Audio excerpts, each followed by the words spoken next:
안녕하세요. 반갑습니다. 허재삼 작가입니다. 오늘 제가 여러분들께 소개해 드릴 책은요. 김범준 작가님이 지은 50의 품격은 말투로 완성된다 라는 책입니다. 먼저 머리말로 들어가 보겠습니다.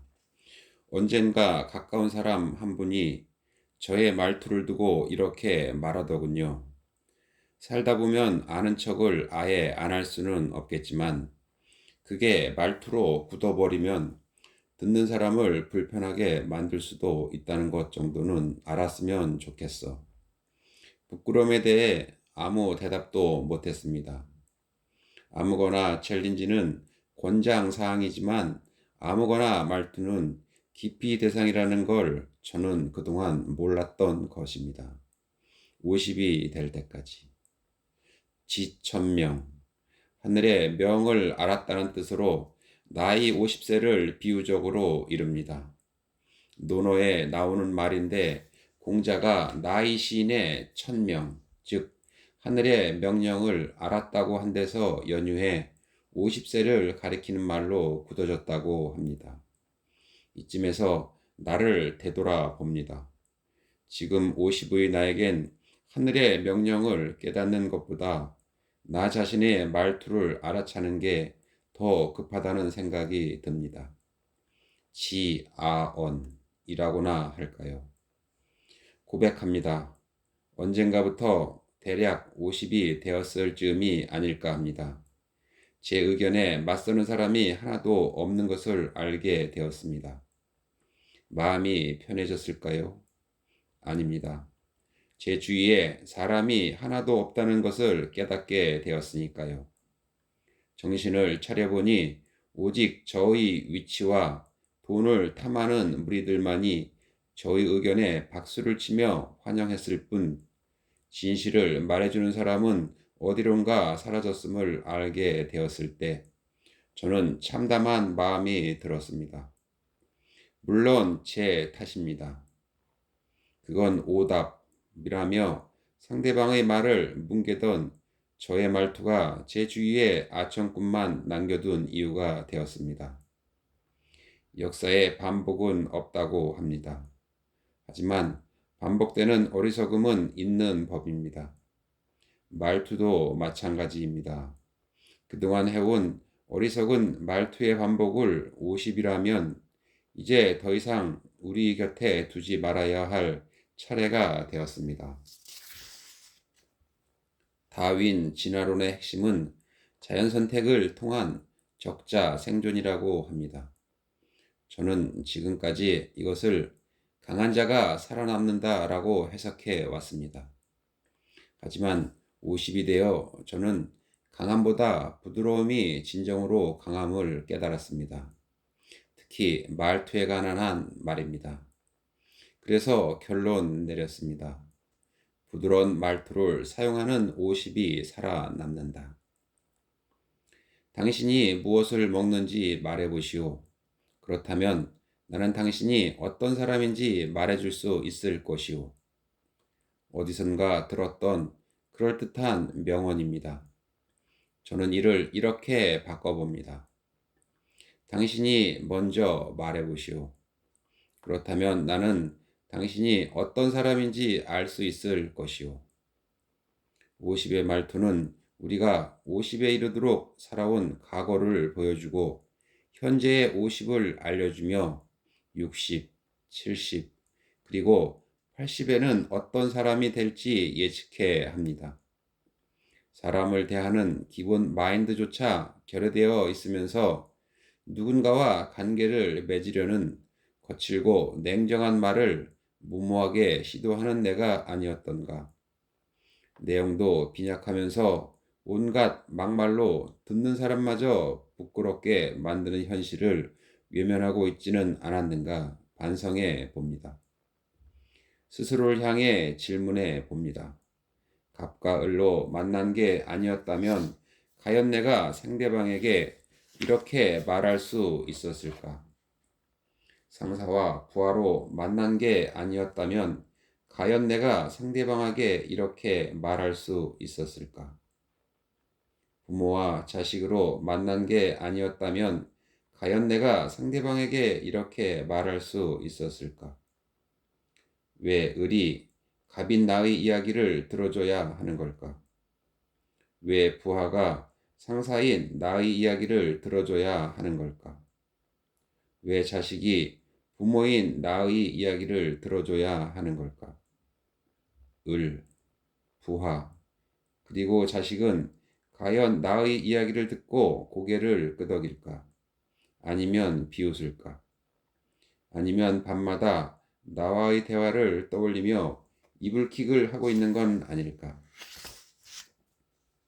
여기까지 스스로에게 질문해 보면서 저의 말투를 평가해 보니 부끄럽기 이를 데가 없습니다. 50의 1은 저의 말과 행동이 사람들에게 행복을, 아니 최소한 불편하지는 않게 만들어야 한다는 것을 몰랐던 겁니다. 타인의 행복 속에서 자신의 행복을 만들어내는 50의 말투야말로 진정 존경받을 만한 사람의 말투임을 알았어야 했습니다. 50이 되어 세상으로부터 외면받지 않으려면 뭐라도 존경받을 점이 있어야 하는 나이라는 점을 우습게 여긴 결과가 아닐까 싶습니다. 말투 하나만으로 매력적인 50으로 거듭날 수 있습니다. 이와 반대로 말투 하나로 혐오스러운 50을 만들기도 하다는 점 잊어서는 안 됩니다. 이제 괜찮은 50이 되고 싶습니다. 네, 차례를 보겠습니다. 1장 말이 곧 나다. 2장 아무도 내 말에 귀 기울이지 않는다면. 3장 나를 낮출수록 품격은 올라간다. 4장 더 이상 말로 상처 주지 않는다. 5장 50에는 조금 힘 빼고 말하기. 네, 그럼 본문으로 한번 들어가 보겠습니다. 1장 말이 곧 나다. 작은 말투 하나로 50의 변화는 시작된다. 50이다. 마음이 급하다. 변화가 어느 때보다 절실한 나이가 됐지만 급작스레 무엇인가를 바꾼다는 것 쉽지만은 않다. 무엇을 바꿀 것인가? 노력, 인내, 근면 등이 인생 최고의 가치라고 생각하며 살아왔다.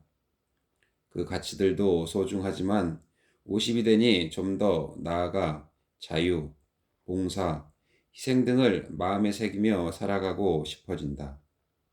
이대로 안주해서는 안 된다라는 말을 금가옥조로 여기며 경쟁 속에서 전력 질주하던 사람이 갑작스레 관계, 소통, 행복을 최우선 가치로 삼으려니 솔직히 어색하긴 하다.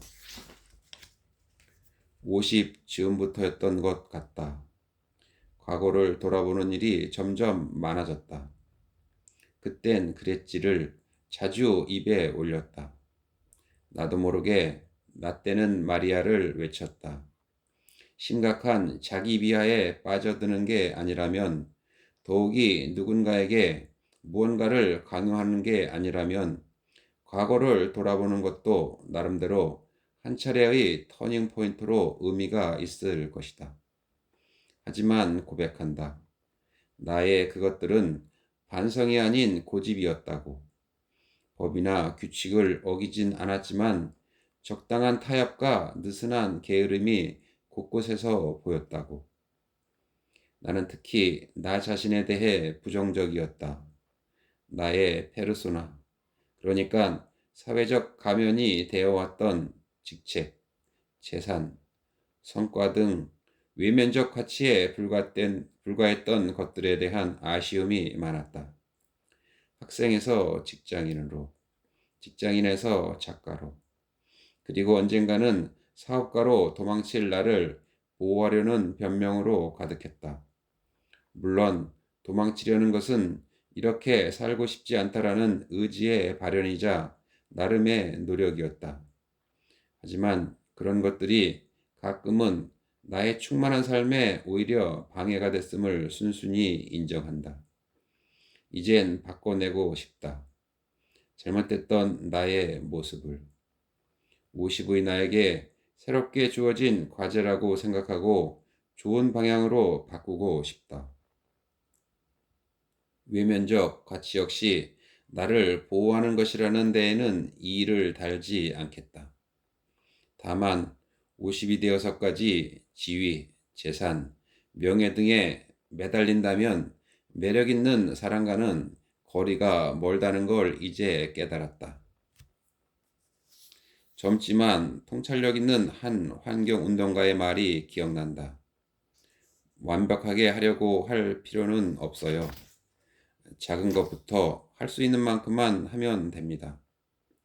환경운동은 일회용 종이컵 대신 텀블러를 들고 카페에 가서 카페라떼를 주문하는 것에서 시작한다고 그는 덧붙였다. 공감한다. 50의 변화 역시 작은 것 하나부터 시작해도 충분하다. 아니, 그게 맞다. 어려운 사람을 위한 소액의 기부. 힘든 일을 겪고 있는 사람을 향한 따뜻한 위로의 시선. 실수 때문에 전전긍긍하는 누군가를 바라보는 격려의 미소 등 작은 것 하나로부터 50의 변화는 시작된다. 변화의 시작점은 그 무엇이라도 좋겠지만 나는 그 중에서도 말투, 그리고 듣기부터 조금씩 바꿔보기로 했다. 이것은 나의 지난날 중에서 아쉬웠던 장면을 되돌아보며 마음먹은 첫 번째 과제다. 올바른 말을 할 것이고 그만큼 올바른 말을 들으려고 노력하겠다는 것이다. 말의 내용만큼 형식이 중요하다. 모든 문제는 말투에서 시작된다. 기업인의 몰락도, 정치인의 멸망도, 한 가정의 붕괴도 모두 잘못된 말투의 결과다. 금배지에 잘 나가는 대권주자든 경쟁한 기업의 사장이든 한 가정의 가장이든 수십 년 쌓아온 공든탑이 말투 하나로 우르르 무너진다. 그걸 모르는 사람은 없기에 말 한 번 잘못하면 한 번에 훅 간다니까 라면서 조심한다. 하지만 그때뿐이다. 말투는 본성을 반영할 수밖에 없기에 여차하는 순간 입 한 번 잘못 놀려 모든 것을 잃는다. 사실 말투를 따로 배워야 한다고 생각하는 사람은 없을 것이다. 50의 나도 그랬다. 아마 대부분의 50은 그냥 있는 그대로 하고 싶은 대로 행동하고 말해오지 않았을까. 어찌어찌해서 기업에 입사하여 나름대로 성과를 내면서 승승장구하고 그에 따라 리더십 교육과정에 참여해 리더의 언어 같은 걸 공부한 사람이라면 또 모르겠다. 하지만 그들에게도 물어보고 싶다. 그래서 변했는가? 며칠 또는 몇 시간의 대화법 교육으로 관계의 핵심인 소통의 기술을 마스터했는가? 아마도 불가능한 일일 터이다. 우선 50. 솔직히 인생의 그 길고 긴 시간을 지 맘대로 말해왔다. 그렇게 지 맘대로 말하다가 많은 해악을 일으키기도 했고 또 그만큼 아니 그 이상으로 많은 해악을 받기도 했다.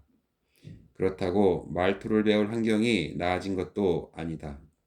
나아지기는커녕 소통을 배우는 것이 점점 어려워진다. 할 수 없는 것은 할 수 없다고 말한다. 50이 되니 할 수 있는 일과 할 수 없는 일을 구분하기가 편해졌다.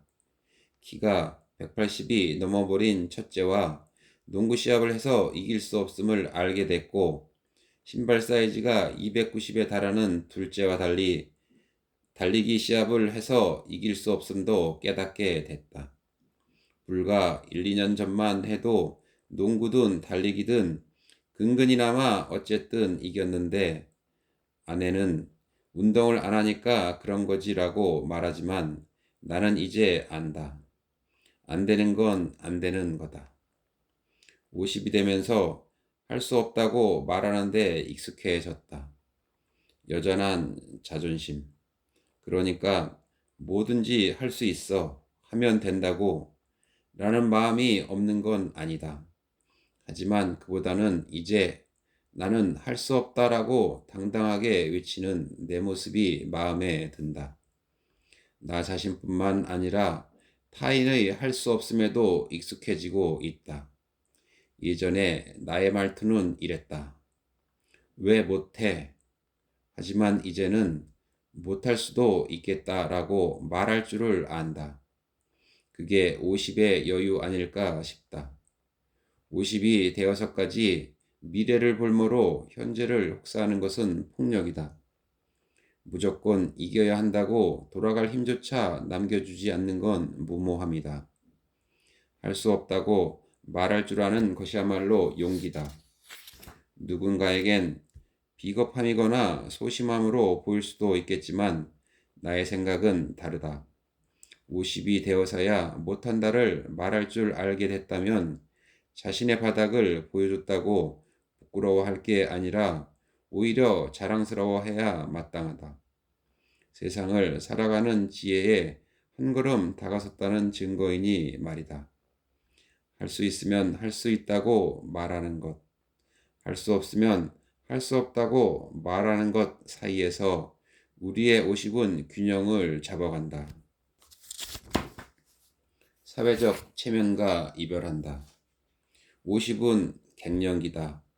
신체적, 정신적으로 약해지기 시작한다. 남아있는 포도주가 씌어지듯 속말라 갈 것인지 백발을 영광의 면류관처럼 받아들일 것인지는 오직 나에게 달려있다. 물론 저녁은 낮이 어떠했다는 것을 보여준다는 말처럼 낮에 엉망으로 지냈는데 저녁이 환희로 가득하기를 바라는 건 욕심이다. 하지만 50이라면 아직은 저녁이다. 밤은 저녁이 어떠했다는 것을 보여준다고 생각하면서 변화를 꾀한다면 그래도 미래는 희망을 가져볼 만하지 않을까. 변화가 힘든 것은 당연하다. 변화란 지금까지의 생활 양식과는 달라져야 함을 전제로 하기 때문이다.